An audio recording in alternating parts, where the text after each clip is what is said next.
예수 그리스도의 은혜와 평강이 있기를 원합니다. 오늘은 제자의 삶이란 제목으로 말씀을 전가하겠습니다.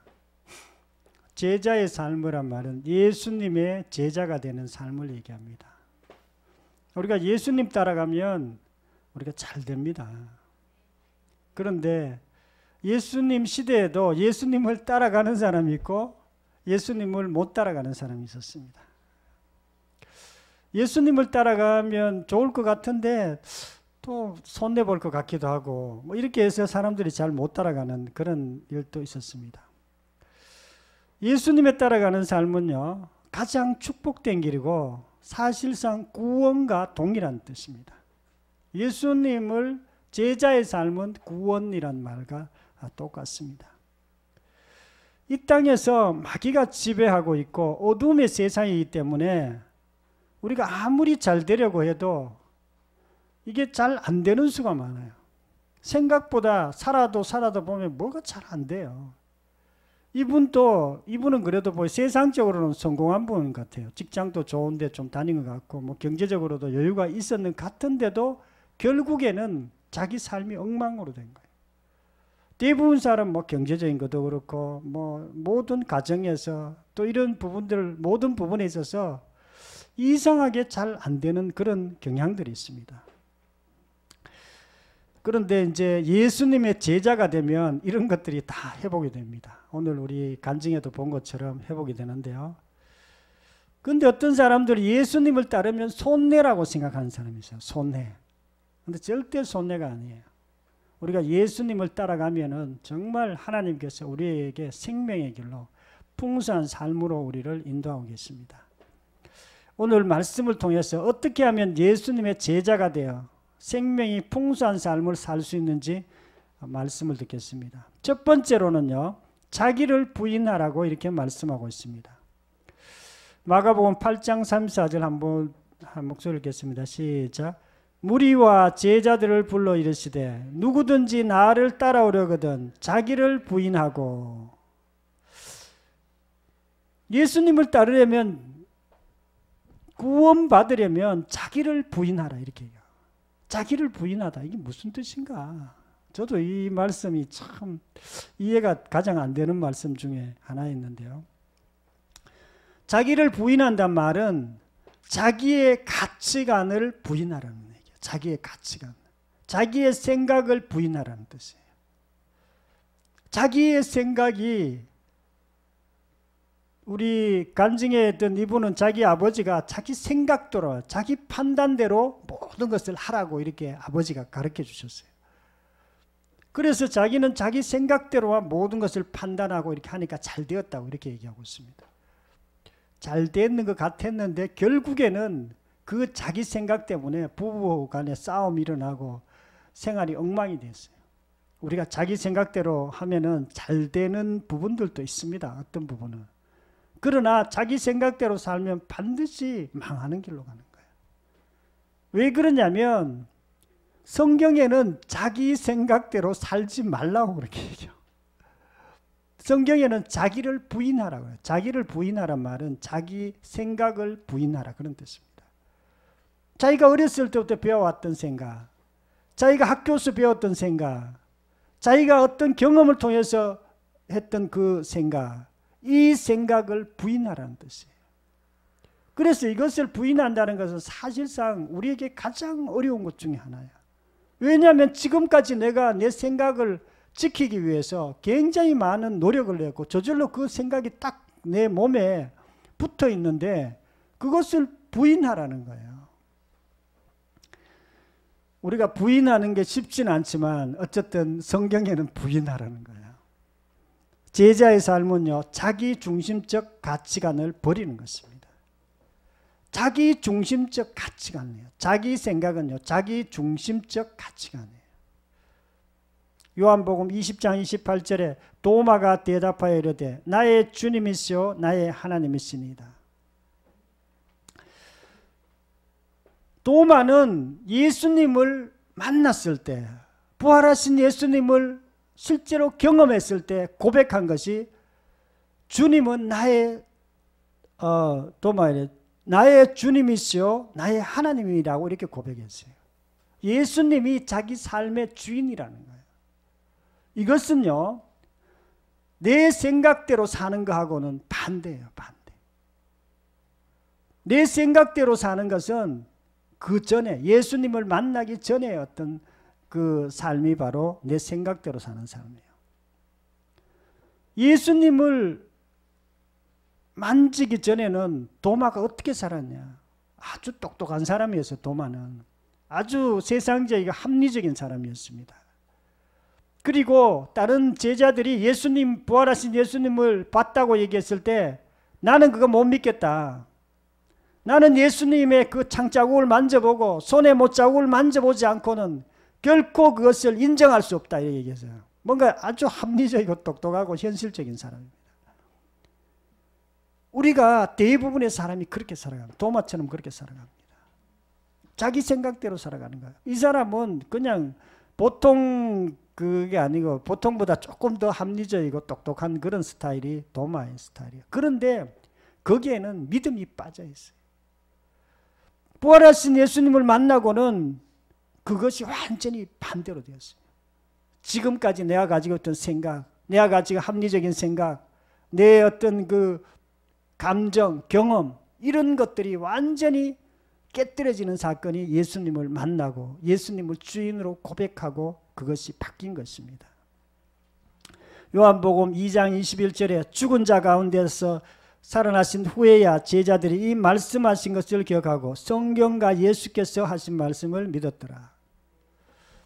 우리가 예수님을 믿는다는 것, 성경을 믿는다는 것과 나를 내 생각대로 사는 것과는 반대입니다. 내 생각을 내려놔야 성경을 믿어지고 또 예수님의 말씀을 믿어지는 거예요. 내 생각을 갖고 있으면 절대로 예수님의 말씀이 안 들어오게 돼 있어요. 성경을 아무리 많이 읽어도 소용이 없어요. 왜냐하면 성경을 믿지 않기 때문에 그렇습니다.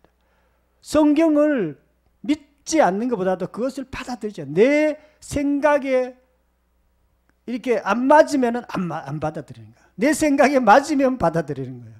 근데 성경을 안 믿는 거예요. 그건 사실은.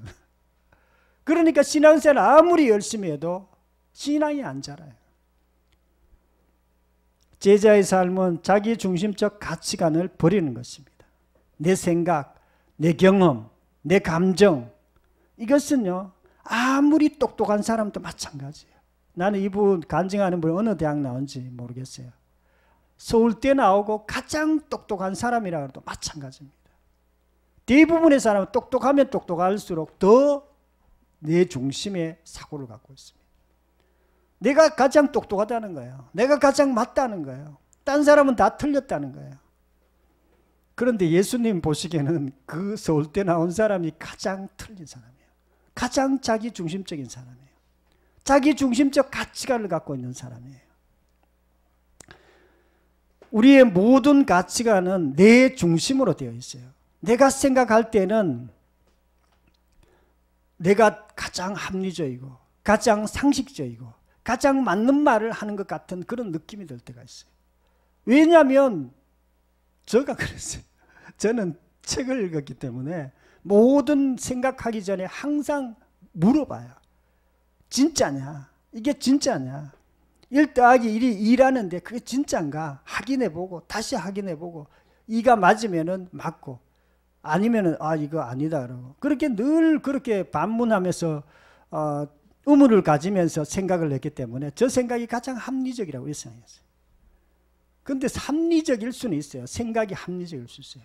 그러나 그것은요 내 중심적 생각이었어요. 내 가치관 안에서 생각하는 것이었습니다. 이게 뭐 어떤 부분에 가학을 할 때는 그게 맞을 수가 있어요. 가학할 때는. 그리고 어떤 것을 판단할 때 객관적으로 판단하는 데 도움을 줄 수는 있어요. 그러나 결국에 어떤 사람과 만났을 때 부부간에 만났을 때 그 가학적인 사고 가지고 합리적인 사고 가지고 상식적인 생각을 가지고 딴 사람하고 얘기를 해보면요 절대로 안 맞습니다. 왜냐하면 그 사람도 그 사람의 어떤 그 가치관이 있고 나도 내 가치관이 뚜렷하기 때문에 절대로 안 맞게 돼 있어요. 결국에 싸우게 됩니다. 이거는 대인관계뿐만 아니라 다른 굉장히 중요한 문제들도 자기 생각을 갖고 있으면 무조건 안 되게 되어 있습니다. 결정적인 순간에 안 되게 되어 있습니다. 특별히 예수님하고 만났을 때 더더욱 그렇습니다. 예수님과 얘기해야 되잖아, 우리가요. 예수님과 우리가 교제해야 되잖아요. 하나님께 우리가 예배해야 되잖아요. 그런데 그분하고 마음이 좀 맞아야 되는데 내 중심적 생각을 가지고 있고 내 경험을 가지고 예수님과 만나려면 그게 만나지지를 않습니다. 예수님하고 생각이 너무 안 맞기 때문에 그렇습니다. 제자로서 예수님을 따르는 것은요, 먼저 자기를 부인해야 됩니다. 내 속에 있는 것이 있어요. 내 속에 뭐가 있냐면 육신이 있어요. 그리고 이 세상에 마귀가 있습니다. 그리고 이 세상의 어떤 문화, 세상의 사상이 있어요. 이런 것들은요, 우리 예수님하고 반대로 가는 것입니다. 그리스도인하고 반대로 가는 것입니다. 그래서 우리가 그런 것과는 싸워야 되는, 대적해야 되는 우리 가운데 있기 때문에 우리가 예수님을 따라갈 수가 없습니다. 자기 중심적 가치관을 버리고 제자의 삶을 사시기를 축원합니다.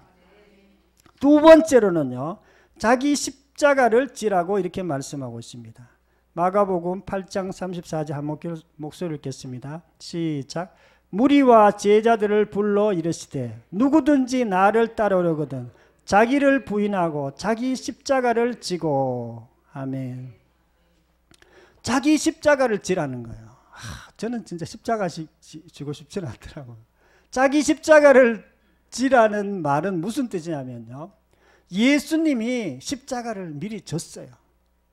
예수님이 골고다에서 이렇게 채찍 맞으시고 머리에 이렇게 가시 면류관 쓰시고 그리고 못 박혀 가지고 이렇게 십자가를 지고 이렇게 골고다 길로 가셨는데요.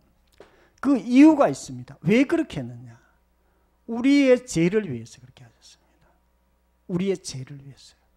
우리 모든 인류의 죄를 위해서요. 우리 모든 인류가 무슨 죄를 지었습니까? 하나님을 무시하는 죄를 지었습니다. 그냥 거짓말하고 살인하고 그거 아니에요. 하나님을 무시한 거예요. 예수님을 믿지 않았던 것입니다. 내 중심으로 살았던 것입니다. 그것 때문에 예수님이 십자가에서 죽으신 거예요. 그런데 그 죄를 위해서, 우리 죄를 위해서 우리를 대신해서 십자가에서 아니고 그 십자가를 지고 간 것입니다. 우리가 자기 십자가를 지란 말은 우리도 예수님처럼 다른 사람을 위해서 희생하라 그런 뜻이에요. 다른 사람을 희생하라. 여러분, 예수님 따라가려면 딴 사람을 위해서 희생하면서 따라가야 되는 거예요. 다른 사람을 위해서 희생하는 삶이 여러분 그게 좋아요? 좋다고 생각하는 분도 계시고 어떤 분들은 진짜 싫어할 수도 있어요. 자기를 위해서 지금까지 살아왔는데, 내 자신을 위해서 살아왔는데 다른 사람을 위해서 살라는 거예요. 갑자기. 우리가 다른 사람을 위해서 사는 것은요, 나를 위해 사는 것하고 완전히 반대입니다. 자기 십자가를 지란 말은 다른 사람을 위해서 살라는 뜻이에요. 우리가 지금까지는 나를 위해 살아왔다면 다른 사람을 위해서 살아는 거예요. 다른 사람을 위해 사는 그 정점이 뭐냐? 복음을 증가하는 거예요. 다른 영혼을 위해 사는 거예요. 우리가 복음을 증가하는 것은요, 완전히 다른 사람을 위해서 하는 것이죠. 우리가 그 아프리카에 있는 사람인데가 왜 복음을 증가합니까? 우리가 미얀마에 있는 사람들에게 왜 복음을 증가합니까? 우리가 왜 길거리에 다니는 사람 보고 예수 믿으라고 왜 그렇게 해요? 그 사람 우리하고 아무 상관이 없어요. 그런데 예수님은 내가 십자가를 진 것처럼 너희들도 자기 십자가를 지고 남을 위해서 살라 그런 뜻입니다. 나를 위해 살면은 절대로 그걸 할 필요가 없어요. 그 사람하고 내가 아무 상관없기 때문에. 우리가 예수님을 따른다는 것은요, 자기 십자가를 지고 따르는 것을 말합니다. 다른 사람을 위해서 사는 삶을 해야 합니다.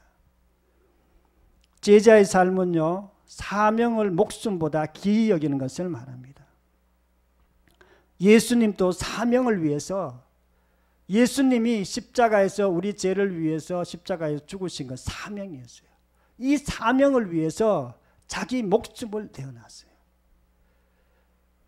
우리도 복음을 위해서 자기 목숨을 내놓는 것을 우리가 해야 우리가 예수님을 따라갈 수 있습니다. 도마는 예수님을 만나기 전에는 자기가 주인이었어요. 자기 삶의 주인이 자기였습니다. 그 전에는 예수님이 주인이 아니었어요. 예수님을 따라갔어요.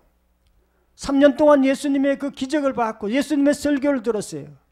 그런데도 불구하고 도마는 여전히 자기 중심에는 자기가 있었어요. 그런데 예수님을, 부활하신 예수님을 만나고 예수님을 나의 주인으로 고백하고 그리고 삶이 완전히 바뀐 것입니다. 그 이후부터는 도마의 삶은 나를 위한 삶이 아니라 예수님을 위한 삶으로 바뀐 것입니다. 그리고 자기의 복음을 위한 삶으로 바뀌었습니다. 평생 복음을 증거하다가, 부활을 증거하다가 인도에서 순교를 당했습니다. 제자의 삶은요, 사명을 목숨보다 귀하게 여기는 것을 말합니다. 사도 바울만 복음을 자기 목숨보다 귀하게 여기는 게 아니에요. 성경에 보면 사도 바울은 바울이기 때문에 복음을 정말 자기 목숨보다 귀하게 여기는구나. 우리는 아직 아니에요. 아니요. 우리도 똑같습니다. 우리도 사명을 우리 목숨보다 더 중요히 여기는 거예요. 그래서 우리가 어떤 분들은 이렇게 생각할 수도 있어요.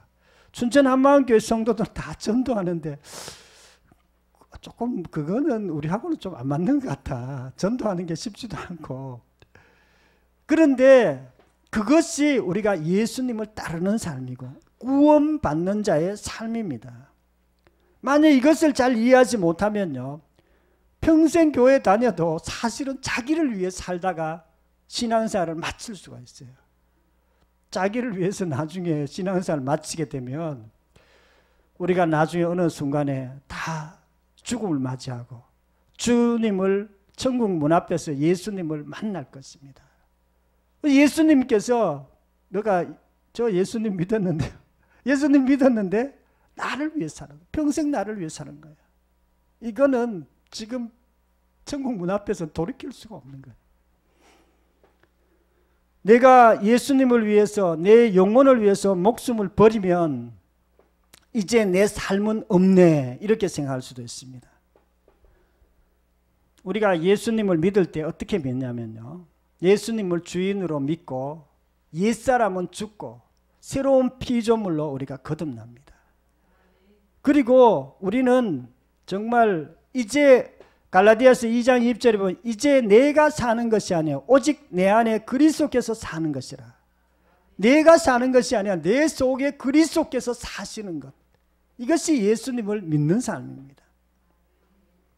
마가복음 8장 35절에 누구든지 자기 목숨을 구원하고자 하면 잃을 것이요 누구든지 나와 복음을 위하여 자기 목숨을 잃으면 구원하리라. 예수님께서 그렇게 말씀하셨어요. 너희들이 너 목숨을 위해서 평생 살면 오히려 너 목숨을 잃을 것이라 그랬어요. 그러나 나와 복음을 위해서 너희들이 목숨을 잃으면 오히려 살아난다 그랬어요. 어떻게 해요? 천국에서 살아난다는 뜻일까요? 예, 천국에서 살아납니다. 뿐만 아니라 이 땅에서도 살아납니다. 이 땅에서도 정말 복음을 위해서, 예수님을 위해서 자기 목숨을 잃는 사람은요, 정말 생명의 삶을 살 수 있습니다. 이 땅에서 놀라운 삶을 살 수 있습니다. 사명을 목숨보다 귀히 여기고 제자의 삶을 살기를 축원합니다. 세 번째로는요, 나를 따르라, 이렇게 말씀하고 있습니다. 마가복음 8장 35절, 34절, 34절이다. 시작. 무리와 제자들을 불러 이르시되 누구든지 나를 따르려거든 자기를 부인하고 자기 십자가를 지고 나를 따를 것이니라. 아멘. 십자가를 지고 나를 따라오라 이렇게 얘기했어요. 예수님을 따른다는 것은요, 예수님과 동행하는 것을 말해요.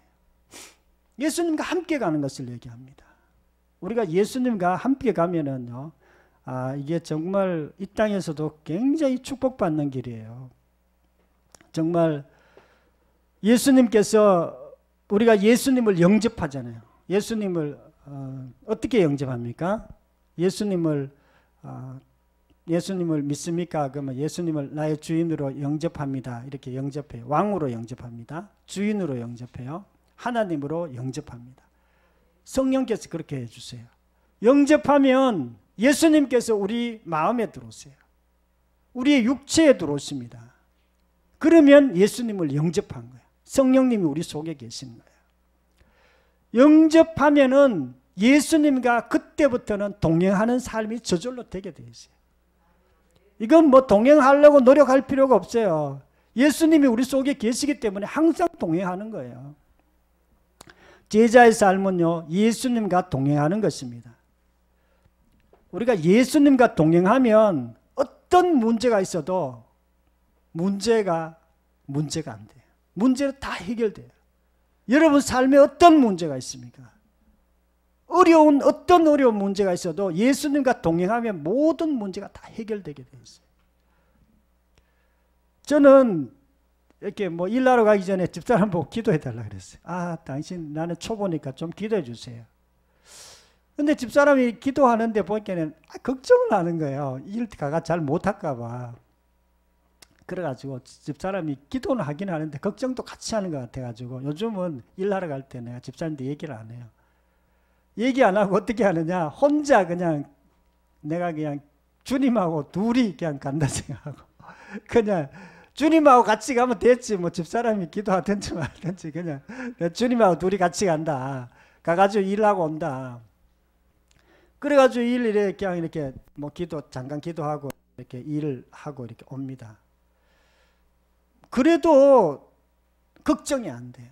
왜냐하면 내가 뭐 아직도 약간 일이 서투른 건 있지만 그래도 예수님하고 동행하고 계시기 때문에 그냥 이렇게 뭐 일하면은 뭐 하나님 지혜를 주세요. 하나님이 이렇게 뭐 또 잘 될 수 있도록 이렇게 하고 어떤 문제도 안 돼요. 다 끝나면은 집사람이 문자 이렇게 보내요. 뭐 다 끝났다. 이렇게 이제 문자 보내는데 어쨌든 예수님과 함께 하니까 도로 문제가 해결이 더 잘 되더라고. 전에 맨날 살짝 걱정하면서 가는 것보다 이렇게 더 잘 됩니다. 마태복음 28장 20절에 내가 세상 끝날까지 너희와 항상 함께 있으리라 이렇게 말씀하셨어요. 제자들에게 하신 말씀이에요. 우리 모든 크리스찬에게 하신 말. 내가 세상 끝날까지 너희와 함께 있겠다 이렇게 말씀해요. 예수님께서는요, 우리가 가는 곳곳마다 함께 계세요. 우리 속에 계시기 때문에 그렇죠.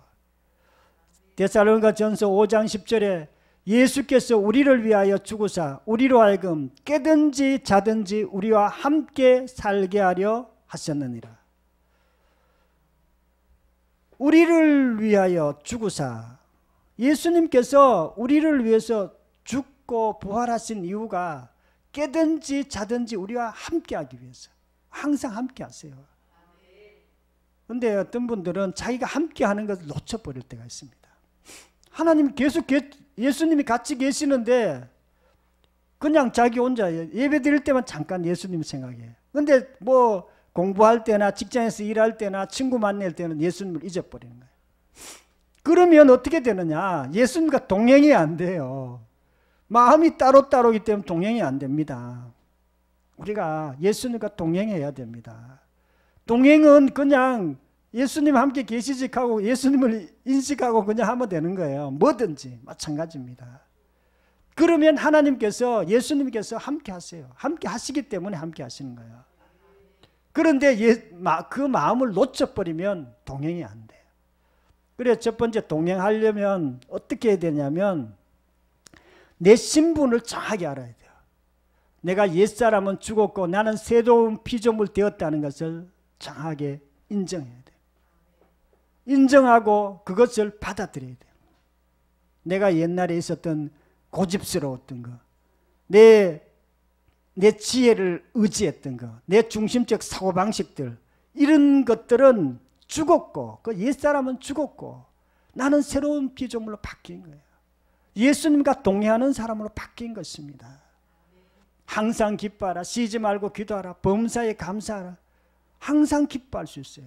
어떤 어려움 가운데 있을 때나 감사함으로 우리가 받을 수 있습니다.